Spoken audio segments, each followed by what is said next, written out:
अस्सलाम वालेकुम first year बेटे। अपने लास्ट लेक्चर में मैंने आप लोगों को डायमेंशन ऑफ फिज़िकल क्वांटिटीज़ जो है वो डिटेल में जो है वो पढ़ाई थी। उसमें हमने कहा था कि there are different type of physical quantities. उन फिज़िकल क्वांटिटीज़ की मेजरेबल प्रॉपर्टीज़ को क्या कहते हैं? डायमेंशंस कहते हैं। ठीक है, डायमेंशंस जो है उनके सिंबल्स क्या थे, उनके सिंबल्स को कैसे राइट करते थे, कैपिटल लेटर्स में और ब्रैकेट में इनक्लोज करते थे। फिर डिफरेंट जो हैं हमने डायमेंशंस की थी डिफरेंट फिजिकल क्वांटिटीज़ की। मैंने आपको इसको डिटेल से जो है वो एक्सप्लेन किया था, समझाया था बेटे। फिर भी अगर कोई प्रॉब्लम है तो आप लोग मेरे से दोबारा जो है वो पूछ सकते हैं। इंशाल्लाह इस लेक्चर में हम अपना जो नेक्स्ट टॉपिक है वो करेंगे। Before going to next topic, यहाँ पे एक इंटरेस्टिंग इन्फॉर्मेशन आपकी बुक में दी हुई है। अगर आप लोग देखोगे इसी पेज के साइड पे यहाँ पे आपको कुछ स्पेसिफिक टेम्परेचर्स बेटे दिए गए हैं। एब्सोल्यूट ज़ीरो टेम्परेचर जो वो आपको बताया वो कितना टेम्परेचर है, -273। और वो टेम्परेचर जिसमें एयर जो है वो लिक्विड हो जाती है। एयर लिक्विड किस टेम्परेचर पे होती है वो बताया है। Coldest weather alcohol freeze, alcohol किस टेम्परेचर पे फ्रीज होता है, -100। आइस कब मेल्ट होती है, 0 डिग्री सेंटीग्रेड पे। वाटर कब बॉयल होता है, 100 डिग्री पे। और मरकरी कब बॉयल होती है, डेट इज बिटवीन 300 to 400। ठीक है, डिग्री, ये सारे टेम्परेचर डिग्रीज में आपको दिए गए हैं। ठीक है, एल्युमिनियम कब मेल्ट होती है वो टेम्परेचर बताया है। Roaring, Bunsen, filament lamp and outer part of sun, ये डिफरेंट टाइप के आपको जो है टेम्परेचर्स दिए गए हैं। ये टेम्परेचर आपने जो है ये याद रखने हैं, ये आपके बेटे ऑब्जेक्टिव में जो हैं वो आते हैं। फिर इसी पेज के एंड पे एक और इन्फॉर्मेशन आपको दी गई है, atomic clock. The cesium atomic frequency standard at the National Institute of Standards and Technology in Colorado, USA. It is a primary standard for the unit of time. एक clock के बारे में आपको बताया हुआ, डेट इज एटॉमिक क्लॉक। ये कहाँ है? ये सीजियम एटॉमिक फ्रीक्वेंसी स्टैंडर्ड है, नेशनल इंस्टीट्यूट है ये स्टैंडर्ड और टेक्नोलॉजी का इन यूएसए। ठीक है, और ये जो है ये प्राइमरी स्टैंडर्ड है किसके लिए? यूनिट ऑफ टाइम के लिए जो है ये यूज़ किया जाता है। This is known as atomic clock, ये जो आप पिक्चर भी देख रहे हो। नेक्स्ट बेटे, आज इसी पेज पे एक लास्ट आपका टॉपिक है, that is homogeneity of physical equations. ये आज हम स्टडी करेंगे। ठीक है, let's start with the reading, then इंशाल्लाह मैं आपको इसको एक्सप्लेन करूंगी। Homogeneity of physical equations, correctness of an equation can be checked by showing that the dimension of quantities on both sides of the equation are the same. This is known as principle of homogeneity. Homogeneity क्या चीज़ है? Homo mean same, ये तो आप सबको पता है। Hetero mean different. Homogeneity physical equations की homogeneity की बात हो रही है यहाँ पे। होमोजेनिटी डिफरेंट चीज़ों की हो सकती है, लेकिन अभी हम किस होमोजेनिटी की बात कर रहे हैं? हम बात कर रहे हैं फिजिकल इक्वेशन में होमोजेनिटी कैसे आती है। करेक्टनेस ऑफ इक्वेशन, हमारी इक्वेशन करेक्ट है कि नहीं है। सपोज आपने first equation of motion, second equation, आपने 3 इक्वेशंस मोशन की पढ़ी हैं। अब अगर आपने चेक करना है कि मैंने जो इक्वेशन डिराइव की है ये मेरी इक्वेशन ठीक है कि रॉन्ग है, तो उसको चेक करने का भी एक मेथड होता है, और उस मेथड को हम लोग क्या कहते हैं? होमोजेनिटी ऑफ फिजिकल इक्वेशन कहते हैं। सपोज आपकी जैसे फर्स्ट इक्वेशन ऑफ मोशन है, या आप सेकंड ले लेते हो, तो अगर उसका लेफ्ट हैंड साइड और राइट हैंड साइड की दोनों की आप डायमेंशन बेटे फाइंड करो, और दोनों की डायमेंशन अगर सेम आ जाती है तो इसका मतलब क्या होता है कि आपकी इक्वेशन जो है वो होमोजेनियस है, यानी कि होमोजेनिटी है उसके अंदर आ रही। इसका मतलब क्या हुआ कि जब उसमें होमोजेनिटी आ रही है, इसका मतलब है कि आपकी इक्वेशन जो है वो ठीक है। क्लियर हो गया? अब होमोजेनिटी फिजिकल इक्वेशन में कैसे अप्लाई करते हैं, कैसे आपको ये सारा पता चलेगा, ये हम एग्जांपल के साथ जो है वो करेंगे। Let's start with the reading. इंशाल्लाह उसके बाद मैं आपको जो है इसको एक्सप्लेन करूंगी। Suppose a car start from rest, यहाँ पे आपके बिल्कुल एंड पे यहाँ पे बेटे ये दिया हुआ है। Suppose a car start from rest that is initial velocity is equal to 0 and cover a distance S in time interval t moving with an acceleration a। कोई भी बॉडी जब रेस्ट पे होती है, रेस्ट से स्टार्ट करती है, तो इनिशियल वेलोसिटी उसकी हमेशा 0 होती है। आपने सपोज करना है कि आपके पास कोई भी बॉडी है जो कि रेस्ट से चली है, यानी कि उसकी इनिशियल वेलोसिटी क्या है बेटे? 0 है, और उसने कुछ डिस्टेंस कवर किया, डेट इज एस, हमने सपोज किया है। ठीक है, और कुछ टाइम इंटरवल, जो उसका टाइम इंटरवल वो क्या होगा? स्मॉल टी होगा, और एक्सेलरेशन जो प्रोड्यूस होगी उस बॉडी में वो क्या होगी? स्मॉल ए होगी। ठीक है, नेक्स्ट पेज पे बेटे अगर आप आएँ तो हमने क्या करना है, हमने जो इक्वेशन मैंने पूरी आपको बता दी थी। ठीक है, ये इक्वेशन है आपकी इस नेक्स्ट पेज पे। पेज नंबर 13 बेटे अगर आप निकालें वहाँ पे आपके स्टार्ट में जो है एक इक्वेशन दी हुई है, ठीक है। उस इक्वेशन को अभी मैं आपको सारी एक्सप्लेन करूँगी। हम क्या प्रोसेस पढ़ रहे हैं, हम पढ़ रहे हैं होमोजेनिटी। अब हमने होमोजेनिटी ऑफ जो आपकी जितनी भी इक्वेशंस हैं उनके ऊपर अप्लाई करनी है, ठीक है। आपकी बुक में जो एग्जाम्पल दी हुई है वो क्या एग्जाम्पल है, ठीक है। हम उस एग्जाम्पल को ही लेंगे और फर्दर उसी को जो है मैं चेकआउट करेंगी। यहाँ पे आपके पास इक्वेशन है, सेकंड इक्वेशन ऑफ मोशन आई हुई है, ठीक है। S is equal to 1/2 AT square. आपने सपोज करना है कि ये दो आपकी डिफरेंट साइड्स हैं, एक लेफ्ट हैंड साइड है और एक राइट हैंड साइड है। हम इसकी भी डायमेंशन फाइंड करेंगे, इसकी भी डायमेंशन फाइंड करेंगे। अगर इन दोनों की डायमेंशन सेम आ गई तो इसका मतलब क्या होगा कि आपकी इक्वेशन जो है वो होमोजीनियस, यानी कि होमोजेनिटी आपकी इसमें जो है इक्वेशन में है। तो लेट्स स्टार्ट, हम इसको शुरू करते हैं बेटे। आप लोग देखो मैं कैसे कर रही हूँ। हमने क्या किया था, हमने सपोज किया था कि कोई भी बॉडी जो है वो फ्रॉम द रेस्ट पोजीशन जो है वो मूव की है। जब रेस्ट पोजीशन से उसने मूव किया तो उसकी इनिशियल वेलोसिटी कितनी होगी, हमने सपोज कर ली VI। After covering some distance जो है उसने कुछ डिस्टेंस कवर किया in the time interval T, और क्या हुई इसके अंदर एक्सेलरेशन भी प्रोड्यूस हुई है, हमने सपोज किया, ठीक है। अगर हम अब ये इसके ऊपर सब कुछ हमारे पास कौन कौन से वेरिएबल पूरे हो रहे हैं अगर हम देखें तो ये सेकंड इक्वेशन ऑफ मोशन हमारी बनती है। इक्वेशन अगर हम मोशन यहाँ पे अप्लाई करें, हाफ AT स्क्वायर आपकी इक्वेशन बनेगी, ठीक है। हम सेकंड इक्वेशन ऑफ मोशन में पूरी आगे नीचे लिखते हैं, इसको कट कर लेते हैं हम। S इज इक्वल टू बेटे आपका क्या आ जाएगा, हाफ AT स्क्वायर, ठीक है। ये तो आपकी सेकंड इक्वेशन ऑफ मोशन है, लेकिन सेकंड इक्वेशन ऑफ मोशन को हम ऐसे भी लिखते थे ना, होती है ऐसे थी ना, ओहो क्या हो गया, VIT plus half AT square, ऐसे ही था ना बेटे। यहाँ पे इनिशियल वेलोसिटी मैंने क्या ले ली थी आपकी, तो जब या ये भी इक्वेशन है आपकी और ये आपने कंफ्यूज होना, ये दोनों इसी की इक्वेशंस हैं, ठीक है। अब हम क्या करेंगे, हमने इनकी क्या करनी है, हमने इनकी दोनों साइड्स की क्या करनी है, डायमेंशंस लेनी है। क्या लेनी है, डायमेंशंस, ठीक है। न्यूमेरिकल फैक्टर जो है, जो न्यूमेरिकल फैक्टर होता है, न्यूमेरिकल फैक्टर यहाँ पे क्या है, हाफ, यानी कि 1/2। न्यूमेरिकल फैक्टर क्या होता है, हाफ है यहाँ पे, इट हैज़ नो डायमेंशन। जो न्यूमेरिकल फैक्टर होता है बेटे उसकी डायमेंशन नहीं होती, नो डायमेंशन, ठीक है। ये बात आपने याद रखनी है। न्यूमेरिकल फैक्टर की इस तरह के जो न्यूमेरिकल फैक्टर हैं, जैसे कि ये 1/2 आपके पास है, फैक्टर है ना, फैक्टर मीन 1/2 की फॉर्म में आ रहा है, A/B की फॉर्म में आ रहा है, तो इसकी कोई भी डायमेंशन नहीं होती। अब हम क्या करेंगे, इसको हम इग्नोर कर देंगे। आपकी इक्वेशन क्या बन जाएगी, S is equal to AT square बन जाएगी। एक साइड ये और एक साइड ये क्या है, डिस्टेंस। डिस्टेंस को हमने कल बताया था मैंने आपको किस लेंथ का है, तो हम यहाँ पे क्या कर लेंगे, कैपिटल L। आगे आप आओ, कल आप लोगों का मैंने एक्सेलरेशन का जो है बेटे कंप्लीट करवाया था, अगर आप लोगों को याद हो या आपके पास कल वाला ही लिखा हुआ है, तो हमने एक्सेलरेशन की बेटे फाइंड कर ली थी।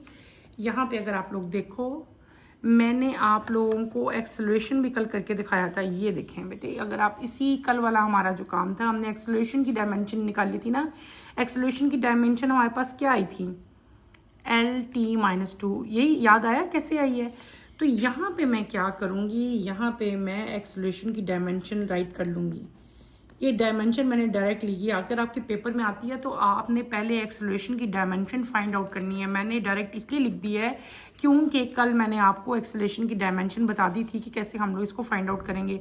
एक्सेलरेशन आपका क्या था, A is equal to V/T था, ठीक है। इसका आपने यूनिट लिखा था, इसका यूनिट लिखा था, फिर आपने बताया था ये किस किस के यूनिट है, और हमने जो है डायमेंशन फाइंड आउट कर ली थी। अब मैंने क्या किया, मैंने एक्सेलरेशन की जगह बेटे एक्सेलरेशन की डायमेंशन पुट कर दी, और आपके पास T स्क्वायर, T क्या चीज़ था, T का यूनिट क्या, हमने टाइम का क्या निकाला हुआ, टाइम का सेकंड होता है, और सेकंड के लिए हमको सेकंड किसका यूनिट है, टाइम सेकंड का होता था, और सेकंड के लिए हम लोग क्या यूज़ करते थे, कैपिटल T। याद आ गया। तो इसका मतलब है मैं T का यूनिट क्या है, सेकंड। सेकंड किसके लिए यूज़ करते हैं हम लोग, टाइम के लिए। तो 2 हैं तो यहाँ पे T2 आ जाएगा। समझ आ रही है ना बेटे। तो ये L का L ऐसे ही रहेगा आपका, ठीक है। ये आपका +2 है, ये आपका -2 है, ठीक है। ये दोनों एक दूसरे से क्या हो जाएंगे, ऐसे हो जाएंगे ना। इनको अगर हम कंबाइन करेंगे, T-2 T+2 एक दूसरे से कट जाएंगे। आपका क्या आ जाएगा, L is equals to L। अब आप देखो इस इक्वेशन की दोनों sides both side of the equation. एक ये थी हमारी साइड इक्वेशन की, एक ये साइड थी। सपोज ये लेफ्ट हैंड साइड है, ये राइट हैंड साइड है। जब हमने इनकी डायमेंशन निकाली तो हमारी दोनों डायमेंशन क्या आ गई, सेम आ गई। सेम आ गई बेटे। इसका मतलब क्या हुआ कि जब आपकी इक्वेशंस की दोनों साइड्स की डायमेंशन बेटे सेम आ जाती हैं, इसका मतलब ये होता है कि आपकी जो इक्वेशन है वो क्या है, डायमेंशनली करेक्ट है। करेक्ट का मतलब है कि आपकी वाली इक्वेशन जो है वो ठीक है, राइट है, क्योंकि दोनों की डायमेंशन जो है वो सेम आई है। जब वो साइड पे डायमेंशन सेम आ जाती है इक्वेशन के, तो आपकी इक्वेशन जो है डायमेंशनली करेक्ट होती है। क्लियर हो गया। अब क्या होता है आगे आपका आता है, आपकी बुक में जो चीज़ आ रही है, that is derivation of formula.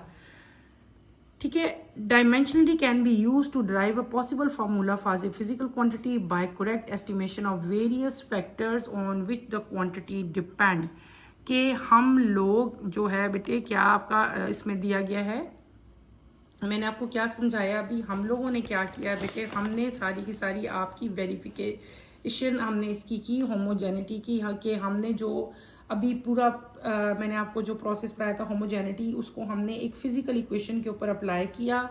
Apply मैंने किया सेकंड इक्वेशन ऑफ मोशन के ऊपर, ठीक है, और सेकंड इक्वेशन ऑफ मोशन के ऊपर मैंने इसको अप्लाई करके आपको बताया कि ये हमारी जो इक्वेशन है सेकंड इक्वेशन ऑफ मोशन जो है ये होमोजेनिटी के लॉ पे सही से उतरती है, क्योंकि इसकी दोनों साइड जो हैं बेटे वो इक्वल आ गई हैं। क्लियर। अगला टॉपिक आपका आता है डेरिवेशन। इसका मतलब क्या हुआ कि अगर आपका कोई भी हम लोग पॉसिबल फार्मूला जो है वो फिजिकल क्वांटिटी की एस्टिमेशन लगा के जो है उसको हम लोग डराइव कर सकते हैं। क्लियर हो गया। उसके बाद बेटे आपका यहाँ पे एक इंपॉर्टेंट चीज़ दी हुई है, पेंडुलम।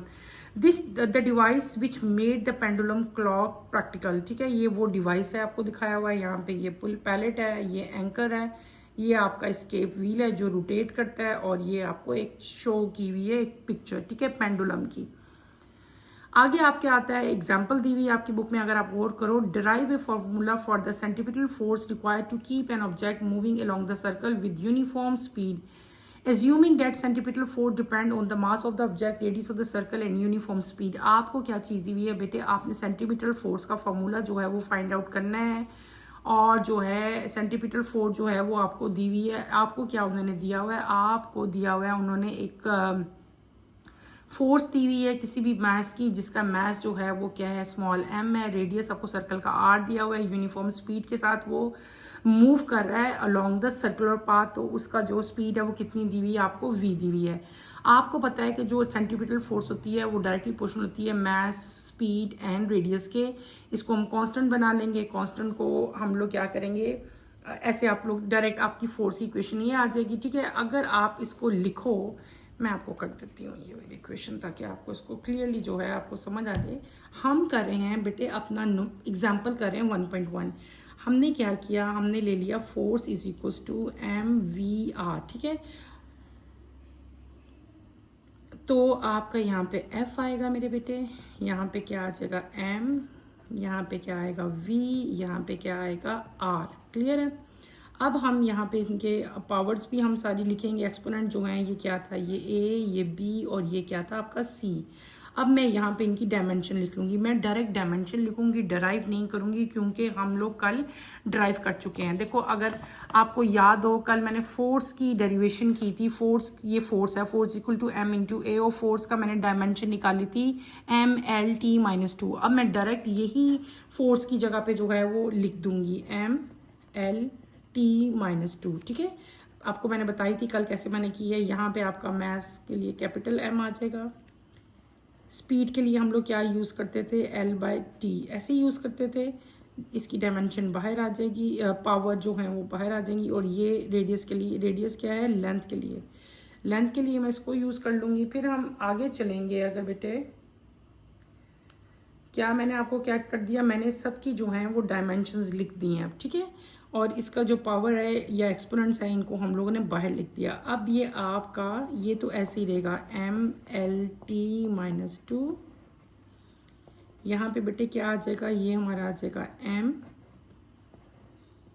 ये lt, इसको मैं ऊपर ले आऊँगी तो ये t-1 हो जाएगा। ठीक है, ये भी कल आपने वेलोसिटी का देखा था ना। ये देखो यहाँ से बेटे, अब ये आप ना सोचना कि मैडम डायरेक्ट कैसे लिखी जा रही हैं, कल मैंने आपको v की डायमेंशन बताई थी, v की डायमेंशन क्या आई थी, LT-1, वही LT-1 यहाँ पे उतारा हुआ है।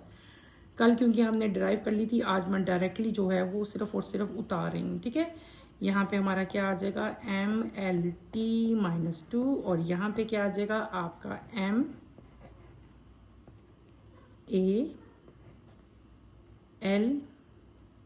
ये 2L है ना, तो 2-1 हम इनको मल्टीप्लाई कर लेंगे, ये L इस पूरी इक्वेशन के साथ मल्टीप्लाई हो जाएगा, ठीक है।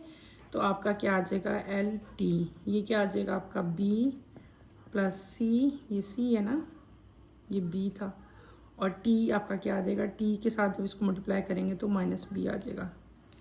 ये आपकी इक्वेशन, जब इनकी डायमेंशंस को वो साइड पे जब पावर करेंगे तो हमारी A = 1 आएगा, ठीक है।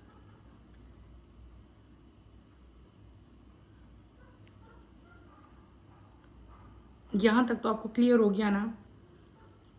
तो हमारी जो एंड इक्वेशन आएगी बेटे वो क्या आएगी, F = mv² r-1, ठीक है। यहाँ तक आपको क्लियर होना चाहिए कि इसकी डायमेंशन जो है ये कैसे मैंने यहाँ से हमने प्रूफ की, ठीक है। क्लियर है बेटे। अब हम चलते हैं आगे। मैंने आपको भी क्या कराया, मैंने आपको सिंपल एक एग्जाम्पल हमने की, ये वाली एग्जाम्पल हमने की, ठीक है। यहाँ पे हमने क्या किया, हमने कांस्टेंट की कोई डायमेंशन नहीं होती, उसको हमने क्या कर दिया, इग्नोर कर दिया, और हमने इस पूरी इक्वेशन को in the form of dimension जो है वो कैसे राइट किया, मैंने आपको करके दिखाया, बिल्कुल ऐसे ही हुआ था, ठीक है।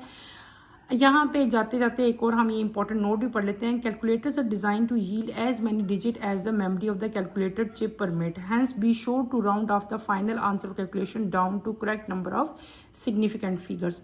जब भी आप कैलकुलेटर पे बेटे रीडिंग लेते हो तो आपकी रीडिंग जो है वो बहुत ज़्यादा नंबर आ जाता है, ठीक है। तो आपने पूरी की पूरी, यानी कि पॉइंट के बाद अगर आपका 5 डिजिट भी आ रहे हैं तो आपने 5 डिजिट नहीं लिखना, बल्कि आपने उसको राउंड ऑफ करके जो है सिग्निफिकेंट फिगर में आंसर लिखना होता है। वही न्यूमेरिकल हम कर रहे हैं। अगर हम इक्वेशन में A, B और C की वैल्यू निकाल लेते हैं सिंपल इक्वेशन से, आपकी 1, 2 और ये निकलती है, ठीक है। और इन इक्वेशंस को आपने इस वैल्यू में पुट कर लेना है। पहली वाली में जब पुट करोगे तो आपका जो फोर्स है वो क्या आ जाएगा, mv²/r आ जाएगा।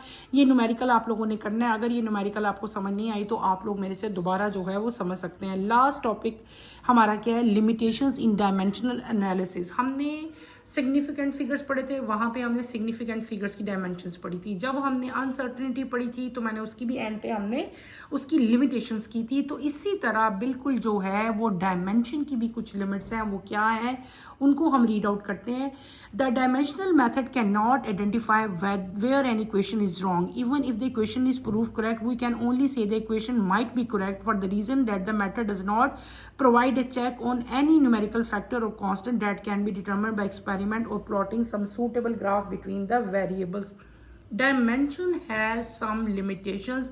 इसकी सबसे मेन लिमिटेशन क्या है कि डायमेंशनल मेथड जो है बेटे, इससे हमें क्या होता है कि हम लोग ये आइडेंटिफाई नहीं कर सकते कि हमारी इक्वेशन जो है वो रॉन्ग है या वो इक्वेशन करेक्ट है।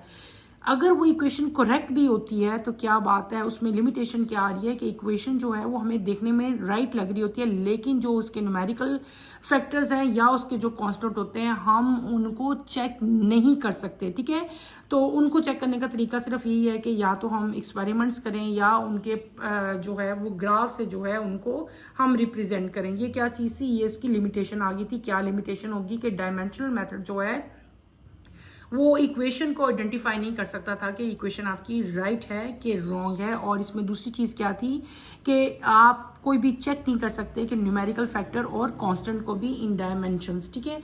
चैप्टर बेटे आपका हो गया है कंप्लीट। इस चैप्टर में हमने सारी इंट्रोडक्शन पढ़ी, हमने सबसे पहले क्या पढ़ा, व्हाट इज़ फिजिक्स, फिर हमने बेटे फिजिकल क्वांटिटीज़ जो हैं वो पढ़ी, फिर मैंने आपको basic units and derive units करवाए, ठीक है। अच्छी तरह से एक्सप्लेन किए, आपको मैंने बताया कि आप जो है इनको किस तरह डिराइव यूनिट्स को जो है वो डिराइव करोगे। उसके बाद हमने जो है अपना बड़ा important topic that is significant figures study किया, how to write significant figures, वो मैंने आपको समझाए। उसके बाद हम प्रिसीजन एंड एक्यूरेसी पे आए, वो भी हमने कंप्लीट किया। और इन द एंड हमने very important topic that is dimension जो है वो बेटे मैंने आपको डिटेल से जो है वो करवाया। आप लोगों ने इस चैप्टर को अच्छी तरह से बेटे प्रिपेयर करना है पूरा टोटली। जिस चैप्टर में कोई प्रॉब्लम होती है, कोई डिफ़िकल्टी होती है, तो feel free to ask any question बेटे।